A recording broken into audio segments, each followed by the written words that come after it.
Mr. Pacitti. And this jacket is so itchy. Oh, it's got flies in it or something. It's Mr. Campbell in for Mr. Pacitti, and this is SmackDown Graded.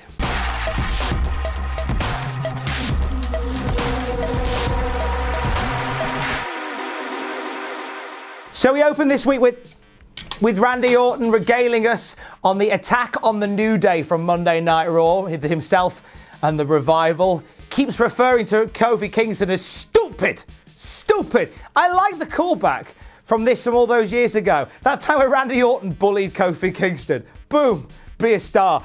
This brings out Kofi Kingston. The power of positivity compels him to come out and defend his friend Xavier Woods, who got his leg smashed to pieces by a steel chair in the Revival only 24 hours ago. Expecting Kofi to come out through the entrance. No, not this time. A furious Kofi Kingston charges through the crowd, takes down Randy Orton and grabs the steel chair. He's going to do what Randy Orton and the Revival did to Xavier Woods, and he's about to stomp the chair into Orton's leg, and out comes Scott Dawson and Dash Wilder to make the save. And Kofi Kingston batters them both with a steel chair. Kofi Kingston, a one-man army, fighting off Orton and the Revival to kick off SmackDown this week. What I love about this is that we're now seeing this new side of Kofi Kingston, where all the fun-loving Kofi has dissipated, and we've just got this angry Kofi Kingston left. Given the opening segment a B+, it started with a lot of fire from Kofi Kingston we haven't seen before, and actually made me really intrigued to see Kofi and Orton again. I know. We get a promo video about the big WWE whodunit. Who attacked Roman Reigns? Well, according to Daniel Bryan, we're going to find out tonight. And he has the attacker locked in a room inside the venue with a cape over their head, so we don't know their identity. By the end of the night, we will find out who attacked Roman Reigns. It's a bit like a Scooby-Doo reveal, isn't it? Kevin Owens is backstage. He is desperately trying to get this $100,000 fine lifted from Shane McMahon. Shane McMahon says he will take it into consideration. This is really interesting because normally when a wrestler gets a fine in a storyline, it's kind of treated as a bit of a joke. Like, nobody ever takes the getting a fine thing seriously until now. I like the fact that Kevin Owens is turning around going, well, no, £100,000 is a lot for my family, and I'd rather not get fined it, thank you, please. To the point where, after months of watching these two fighting each other, we're now seeing Kevin Owens trying to sort of suck it up and play nice with the boss. I like this a lot. It's very relatable stuff from Kevin Owens. I mean, if your boss fined you £100,000, you wouldn't just go, oh, well, I'm off to wrestle a match now, bye. No, you wouldn't. Of course you wouldn't, unless you earn $3 million a week, in which case you could probably let that go. King of the Ring qualifier gets us underway this week for SmackDown Live, and it's Apollo Crews versus Andrade, and these two have a blinder.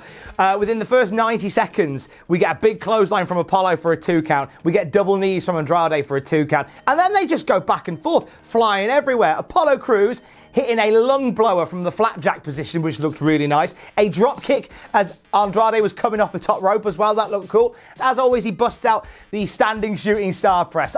What a lad Apollo Crews is. The commentators were great on this one as well because they talked about how it was important for these guys to get a win nice and quick, because then it keeps them fresh for the next round of the tournament. Little nuggets like that in the commentary.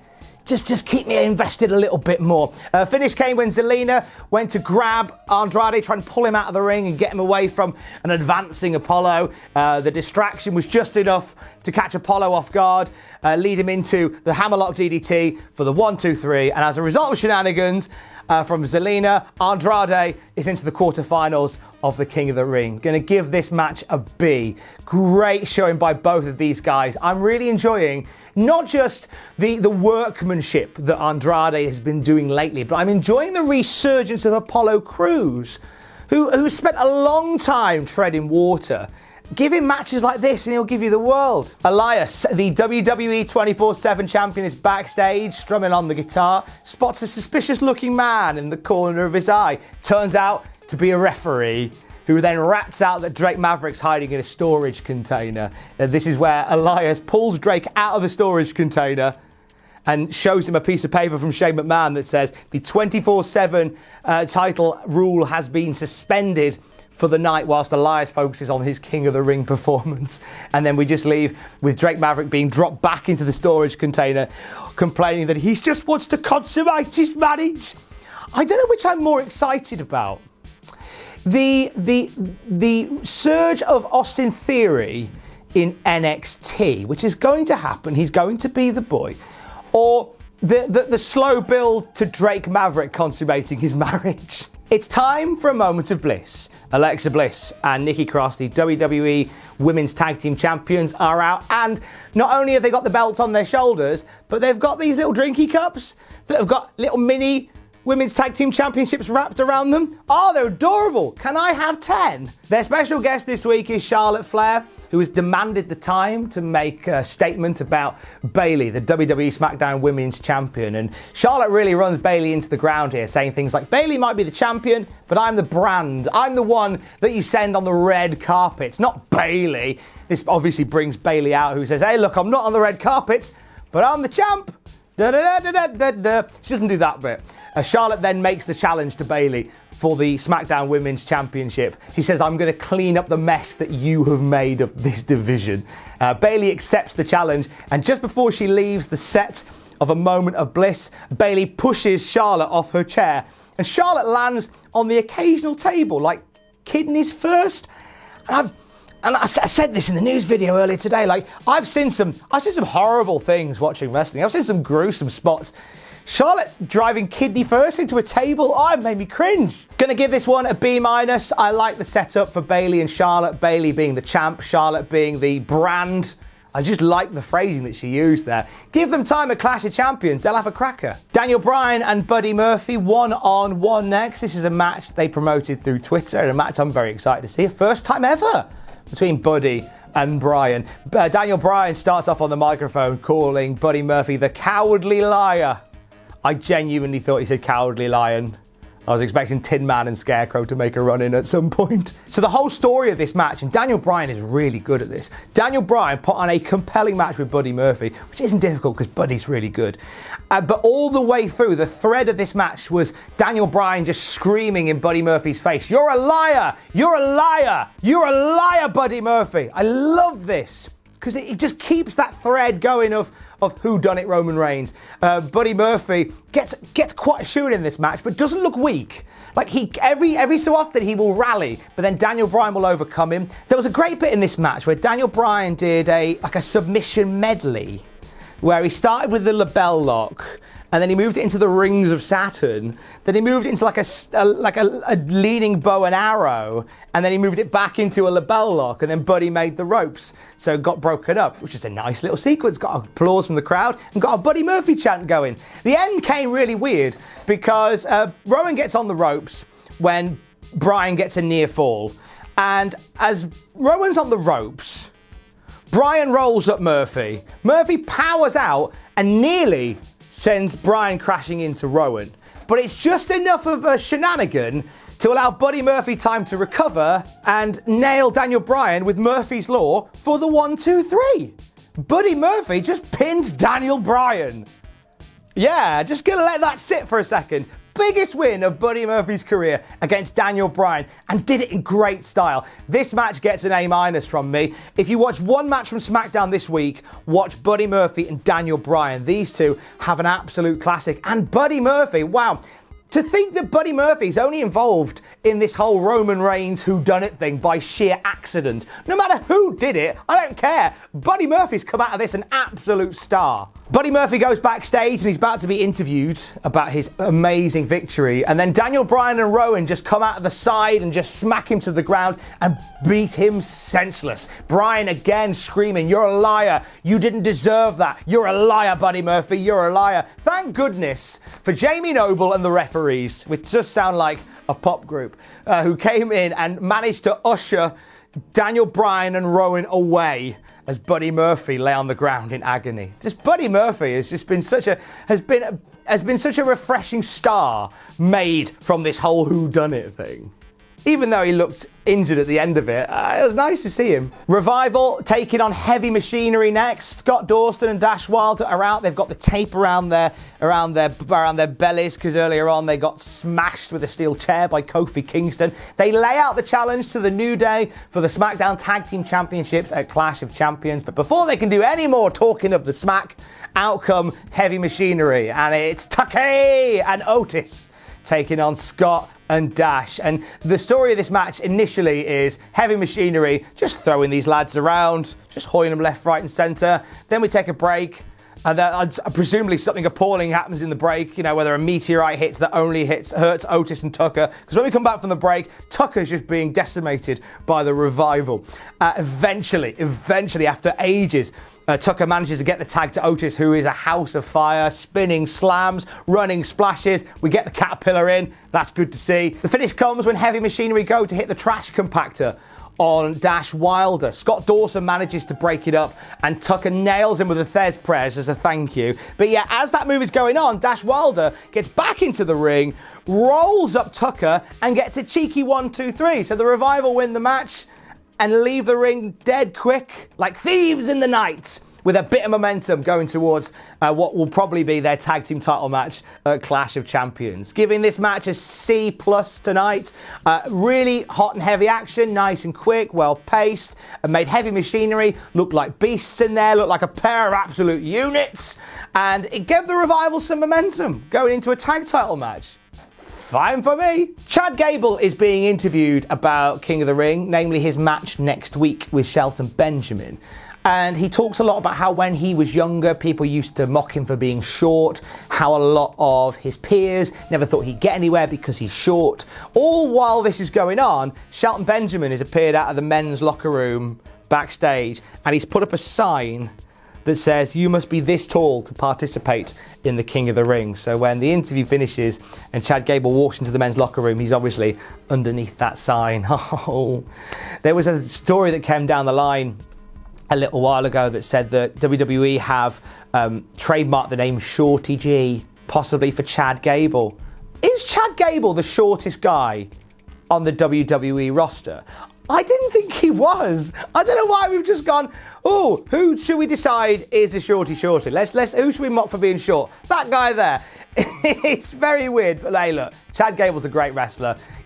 Make hay while the sun shines, and if this is what's going to get you on telly, then just him and Shelton Benjamin, just storm it next week. Have a cracking match. Miz TV up next, featuring Sami Zayn. Did you appreciate Sami Zayn, a Canadian, tweeting out yesterday, "Enough is enough and it's time for a change"? Because I know I did. Nudge, nudge, wink, wink, say no more. Sami Zayn is out and he said he's had an epiphany. And he says it's no longer about the wins and losses for him. It's about him guiding somebody else to greatness. Enter Shinsuke Nakamura, the WWE Intercontinental Champion. And Sami Zayn talks about this relationship, this bond that he and Shinsuke had ever since Nakamura came to the WWE. And this results in Shinsuke attacking The Miz. Big kick to the back of Miz's head. And he just starts wailing on The Miz. And it's only when Sami Zayn pulls him away from The Miz that Shinsuke stops. Sami Zayn goes to the Miz's side, pulls a battered and bruised Miz up by the head, sets him up nicely, and then Nakamura from across the ring, bang, Kinshasa to the face of the Miz. Sami Zayn now is, I'm guessing, Nakamura's minder, his keeper, his manager, his confidant. I don't know, but I like the pairing. Giving this whole segment a B because you've got two guys who, in this big old roster of people, have got lost in the shuffle unnecessarily. You've got Sami Zayn, who, as we know, Kevin Owens is doing great things and they're not really a thing at the moment, so he's on his own. You've got Shinsuke Nakamura, one of the greatest wrestlers on the planet, who has been floundering. Maybe together, with their powers combined, they could do something really wonderful together. So let's see what happens. We are backstage with Kevin Owens and Shane McMahon once again. Shane McMahon says he's taking into consideration removing the fine levied onto Kevin Owens for $100,000. But he tells Kevin that he needs to apologize, which Kevin Owens does, And then Shane says he is not to lay his hands on a WWE official ever again, because if he does, he could be fired. And Kevin's just, he's squirming and he's trying so desperately to make peace. And I love this whole thing with Kevin because it is uber relatable. You know, whatever office you work in, like if you've ever had a run-in or an altercation with a manager, and you know the manager's wrong, and you know the manager is in the wrong, but you got to go, okay, look, I've got to value my job, suck it up. Yeah, whatever you say, okay, I'm wrong, I'm sorry. You've got, and that's why I like this whole dynamic now with Kevin Owens and Shane McMahon. I know we were fed up of the almost like the Stone Cold Kevin Owens, Shane McMahon thing, but this is a new wrinkle to it. This isn't, I'm just gonna beat up the boss, la la la la la la. This is, oh God, this is the guy that pays my checks. I've actually got to behave. I like this. And it bleeds into our main event of the evening. It's a King of the Ring match between Kevin Owens and Elias. Match starts really quickly. These two end up fighting outside the ring. Owens hits a cannonball for a 2 count, and just as he does that, Shane McMahon's music hits and out walks the best in the world as he makes his way to ringside, parks himself up a little seat and sits down. Then this match kind of becomes Headlock City. Yeah, this really slows down. It gets a bit just, it was the dullest match of the night. It really was. And I like both guys, but it was the dullest match of the night. A lot of storyline stuff in there, I know, but it was a bit of a drag.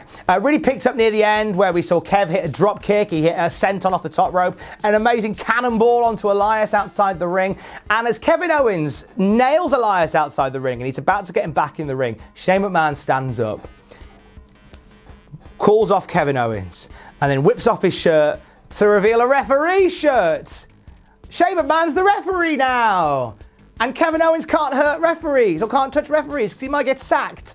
Oh no, what a dilemma. The match gets back in the ring, and as Kevin Owens and Shane McMahon are giving it all this, Elias rolls up Kevin Owens and you get the lightning quick 3 count from Shane McMahon. If you ever played No Mercy on the N64, you know when there's a guest referee mode and you're the referee and maybe it's like a brother or a friend who's playing the computer, and when the computer character rolls up your mate, you just want to really quickly go left C quickly 3 times. That's basically what happened here. Through the power of an N64 reference, that's what happened here. And then Shane and Elias leg it out of town, leaving Kevin Owens a little bit annoyed about the whole situation. This match gets a C. It was probably the weakest match of the night. A lot of storyline stuff in there, I get it, but it was in-ring the weakest of the night. But I am enjoying the new wrinkle that we have added to the Kevin Owens, Shane McMahon story. If it's going to continue, you might as well freshen it up. Let's wrap up the biggest story of all. Who attacked Roman Reigns? Well, Roman is ushered backstage by Daniel Bryan, where they've got this mystery person under a cape, under a cover. Daniel Bryan removes the cover to reveal a guy that looks a bit like Rowan. Like an older version of Rowan, who looks really scared. And I've never seen him before. And Roman Reigns is stood there like, what? Who dare? And then the show ends. It was, what? Why would you have this as your thread throughout the entire night? To be the big reveal of, who is it? Oh, it's a joke. I don't think it's this guy. I don't think it's this guy at all. Incidentally, we yet to find the identity of who this guy actually is, but I do understand there is now a bidding war on between AEW and WWE to sign him. Overall this week, I'm going to give SmackDown Live a B. I thought Daniel Bryan and Buddy Murphy was by far and away the highlight of the night in ring and storyline wise. It was a great story. I thought the Kevin Owens Elias match brought me back down to earth a little bit. I thought it kind of flatlined a bit before the end. And that bit at the end with the reveal of who attacked Roman Reigns, just what was that about? I don't even know. That was weird. But well, hey, look, the story rolls on. Now, this is normally the part where Adam Pacitti would tell you a joke, but obviously Adam's not here today, so he has sent me a joke to tell you, and it goes a bit like this. Can you remember to empty the bins today? Also, my dry cleaning will be ready at 11, not 1. Drop it off at the door. Don't knock. Just leave it on the driveway and go. I don't get it. Thanks for watching. Let us know what you think in the comments down below. You can follow us on Twitter at Cultaholic. You can find us on Facebook at facebook.com/Cultaholic. If you enjoy what we do here at Cultaholic, you can pledge to us on Patreon. That's patreon.com/Cultaholic. And most importantly, don't forget to hit subscribe and join us.